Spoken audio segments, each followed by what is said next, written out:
नमस्कार मित्रांनो, मी शिल्पा. तुमचे स्वागत आहे माझ्या यूट्यूब चॅनलवर. तर आज मी तुमच्यासाठी घेऊन आलेली आहे विंटर स्पेशल मस्तपैकी आवळ्याच्या मुरब्ब्याची रेसिपी. तर आवळा हा एकूणच आपल्या शरीरासाठी आरोग्यासाठी खूपच उपयोगी आहे. तर चला, इथे मी घेतलेला आहे साहित्यांमध्ये आवळे घेतलेले आहे. मी इथे बघू शकता, खूप छोटेही नाही खूप मोठेही नाही, मीडियम आकाराचे आवळे. त्यासोबत खडीसाखर घेतलेली आहे आणि गूळ घेतलेला आहे आणि विलायची पूड घेतलेली आहे. तर सर्वात आधी आपल्याला इथे आवळ्यांना वाफवून घ्यायचं आहे. तर बघू शकता, कढईमध्ये अशी मी रिंग ठेवलेली आहे, पाणी घातलेलं आहे. पाणी उकळलं की यावर अशी चाळणी ठेवायची आहे आणि चाळणीमध्ये आपल्याला हे सर्व आवळे घालून घ्यायचे आहे. मी आवळे स्वच्छ धुवून घेतलेले आहे आणि कोरड्या कापडाने पुसून घेतलेले आहे.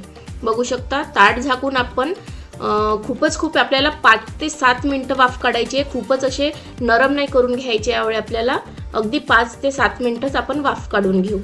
बघू शकता, 5 ते 7 मिनिटानंतर इथे आपले आवळे छानपैकी वाफल्या गेलेले आहे. वाफवून घेतले आहे मी यांना. मी असं चाकून याला बघू शकता, इझिली चाकू आपला आतमध्ये जात आहे, म्हणजे आवळे आपल्याला पाहिजे तसे शिजलेले आहे.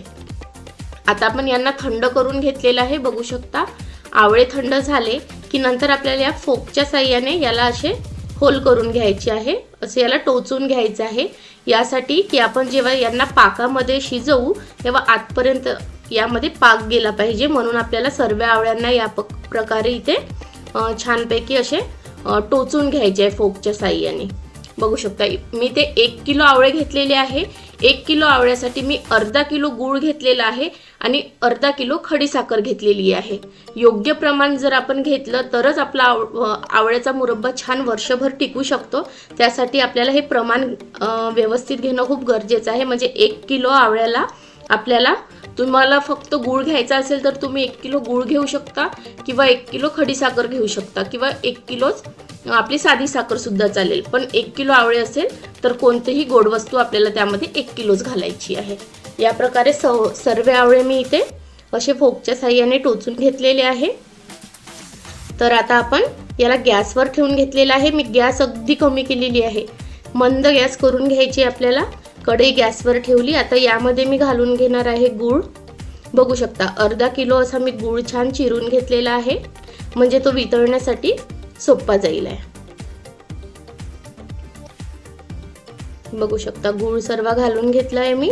आता यामध्ये मी जे खडीसाखर होती ती मिक्सरला अशी दरदरीत म्हणजे बारीक करून घेतली आहे, त्याचं पीठ करून घेतलेलं आहे. तर यासाठी की ते छान आपल्या पटकन मेल्ट होईल. छानपैकी साखर सुद्धा मी घालून घेतलेली आहे, खडीसाखर यामध्ये. आता व्यवस्थित आपल्याला हे मिक्स करून घ्यायचं आहे. कढई मंद आचेवर आपली लो फ्लेम असल्यामुळे मी हाताने त्याला पकडू शकत आहे, पण जर जास्तच कढई गरम झाली असेल तर आपल्याला त्याला पकडणे वगैरे पकडावं लागेल. बघू शकता, इथे मी व्यवस्थित मिक्स करून घेत आहे.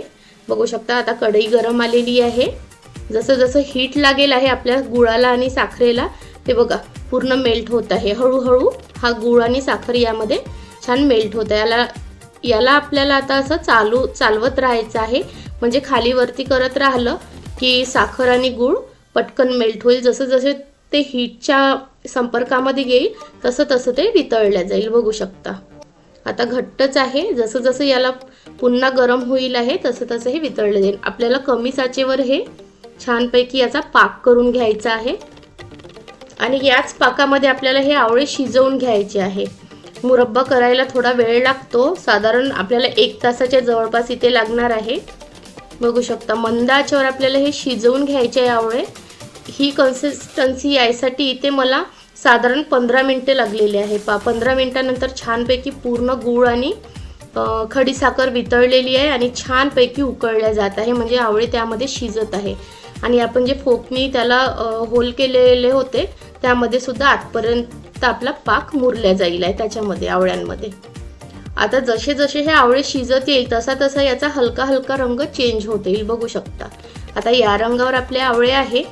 हळूहळू जसे जसे हे शिजल्या जाईल तसं तसं याचा रंग सुद्धा चेंज होईल आणि आपला आवळा सुद्धा छान शिजला जाईल. बघू शकता, आता आपल्या हलका आवळ्याचा रंग इथे चेंज झालेला आहे.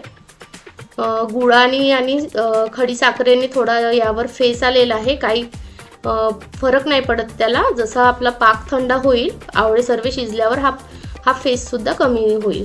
बघू शकता. पुन्हा 10 ते 15 मिनिटानंतरची मी तुम्हाला दाखवत आहे. आपले आवळे भरपूरशा प्रमाणात शिजत आलेले आहे.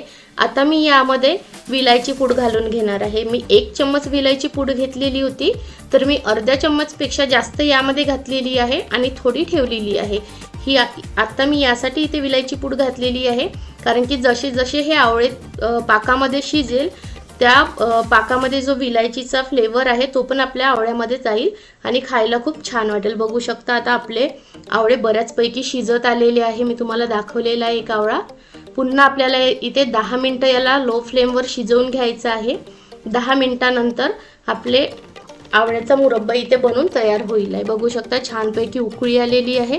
पाकसुद्धा घट्ट आलेला आहे. आता गरम असल्यामुळे थोडा पातळ वाटत आहे पाक, पण जेव्हा थंड होईल आहे तेव्हा छान घट्ट येईल. बघू शकता आपले आवळे इथे शिजून तयार आहे, म्हणजे आपला आवळ्याचा मुरब्बा इथे बनून तयार आहे.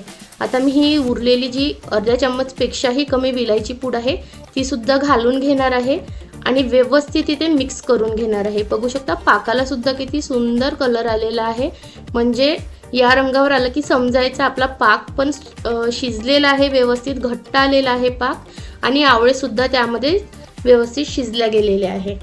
सॉरी, थोडा पाक आता इथे पातळ वाटत असला तरी चालेल, नंतर तो थंड झाला की घट्ट येईल. आता इथे गॅस बंद केलेली आहे. मी छान याला अशा जाळीच्या चाळणीने झाकून ठेवलेलं आहे, जेणेकरून वाफेचं पाणी वगैरे काहीच त्यामध्ये पडणार नाही. बघू शकता इथे आवळा साधारण रात्रभर मी या आवळ्यांना थंड होऊ दिलेला आहे, म्हणजे रात्रभरासाठी मी याला बाजूला ठेवलेला आहे. आता दुसऱ्या दिवशीची मी तुम्हाला दाखवत आहे. बघू शकता अगदी आवळेमध्ये छान पाक मुरल्या गेलेला आहे. त्याचा पाक सुद्धा किती घट्ट आलेला आहे. बघू शकता तुम्ही व्यवस्थित आपले आवळे या पाकामध्ये मुरल्या गेलेले आहे, शिजल्या गेलेले आहे आणि मस्तपैकी हा पाक सुद्धा घट्ट आलेला आहे. याच प्रकारे तुम्ही आवळ्याचा मुरब्बा करून बघा आणि माझी रेसिपी कशी वाटली हे नक्की सांगा. आता मी काचेची भरणी घेतलेली आहे. बघू शकता आपल्याला लोणचे मुरब्बा हे ठेवण्यासाठी काचेचीच भरणी घ्यायची आहे. काचेची भरणी स्वच्छ धुवून 1 ते 2 तास कडकडीत उन्हात मी वाळवून घेतलेली आहे. त्यानंतरच यामध्ये मी आवळ्याचा मुरब्बा भरून घेतलेला आहे. या प्रकारे आपण असं भरून ठेवला की आवळ्याला बुरशी वगैरे काही लागत नाही आणि वर्षानुवर्ष तो टिकण्यासाठी आपला आवळ्याचा मुरब्बा तयार आहे. तुम्हाला माझे व्हिडिओ चांगले वाटले असल्यास लाईक करा, शेअर करा आणि सबस्क्राईब करा. तुमचा अमूल्य वेळ दिल्याबद्दल खूप खूप धन्यवाद.